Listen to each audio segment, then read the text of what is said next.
welcome to the studio again. It's a beautiful Wednesday night, and I wanted to talk tonight about steeping. Steeping is that process that we did on the first video, and we did this little small board here. And then we took the same process and we moved it to a bigger board or panel like this one, where we had a base of a red plaster mix, and we did the process here. So this is a larger format of that steeping. And it creates real unique designs and bleeds through and does some other wonderful, unexpected things. Tonight, I've got additional process going on that I'd like to show you, because these were done wet. And the next process I want to show you is a steeping process where we steeped on a dry plaster base, but this time it was on a Venetian plaster base. So this next process I want to show you on steeping is a process that, like I said earlier, is one that is on a dry surface. Again, this was on a wet surface over here. That was on a dry surface over there. This was on a dry, different kind of surface. This is on a dry Venetian plaster surface. So let's do the reveal. See what we got. This is always the fun part. So we have these shop towels that I told you about before, and you can see they've dried over the last couple of days. It's been a good 48 hours. So we should have some real vivid marks on this thing. This is what I'm expecting. And judging by, you can even see the markings on the towels is really interesting. That's always a good sign. It's sticking, and that's what happens when you go 48 hours versus a 24-hour steep. You'll get a little bit of stick. And but I think on this surface it won't be so bad. On a rougher surface it might be really quite intolerant. Looks like we're getting some real interesting stuff on this, which is great. So this rust solution will set up on different surfaces in different ways. It works great on plaster, it works great on paper, works great on wood, it even works great on cement. And it's organic. See, it's sticking, so some of the towel may stay on the piece, but that's not a problem.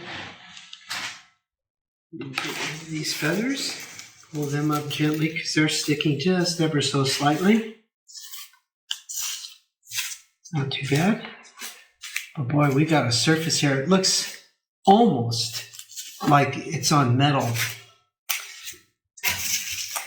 Now this surface, since it's just being revealed, is still curing a bit, and some of the plaster is dark, because this is where we started with, more like this right here.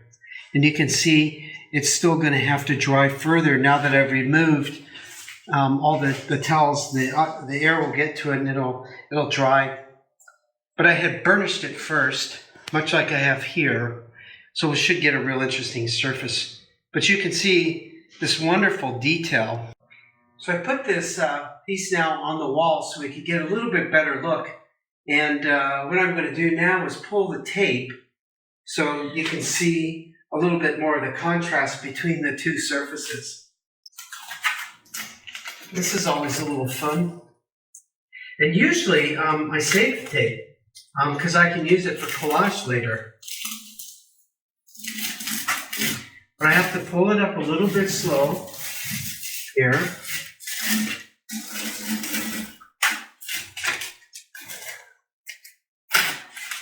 See, kind of interesting.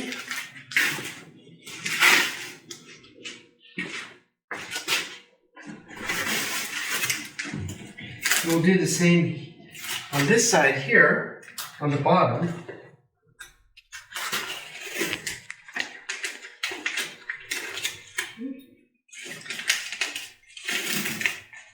All right, a little bit more from this.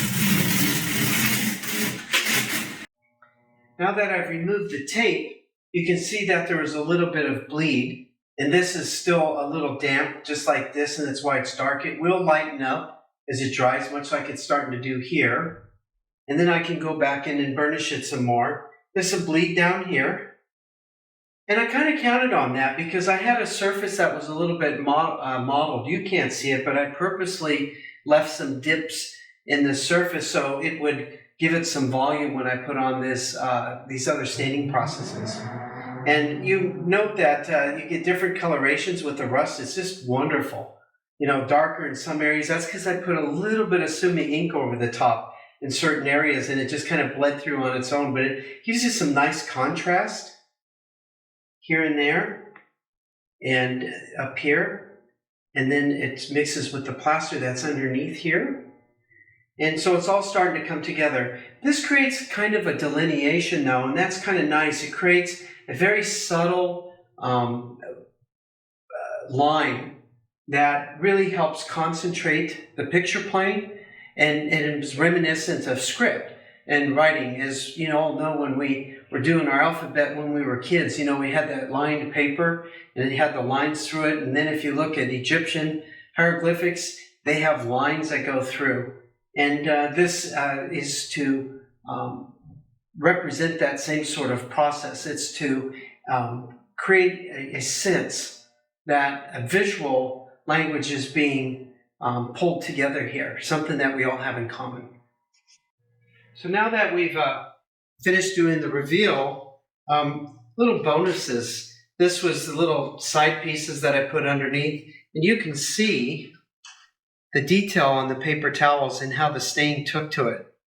And this was just to catch, you know, a little excess that may have come off the panel.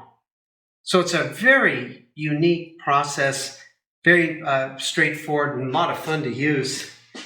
So a couple of things that I want to talk about. I want to give you a save the date. We have set up a date for the workshop, the plaster workshop. And that's going to be November 4th, 5th, and 6th. Like I said the last time, we're going to do a 3-day workshop. It's going to start between, you know, like 9:30 to 4:30 or 10 to 4, somewhere in that realm where people get not too tired, but we'll have lunch. We'll have a lot of fun. And we always have a good time in these workshops. We can share ideas and see what happens, and see what happens quite a lot with a lot of different people's ideas. So always a good place to share ideas and methods. So save the date again, November 4th, 5th, and 6th. Count on 9:30 to 4:30 in that realm. We'll be sending out notices later. If you like our videos, you know, hit the thumbs up. Subscribe and the notification bell so you can stay tuned to what's coming up next. And I want to thank you all for supporting us and sharing this time together. We're in the studio. I always say practice makes perfect. You have a great evening. Thanks.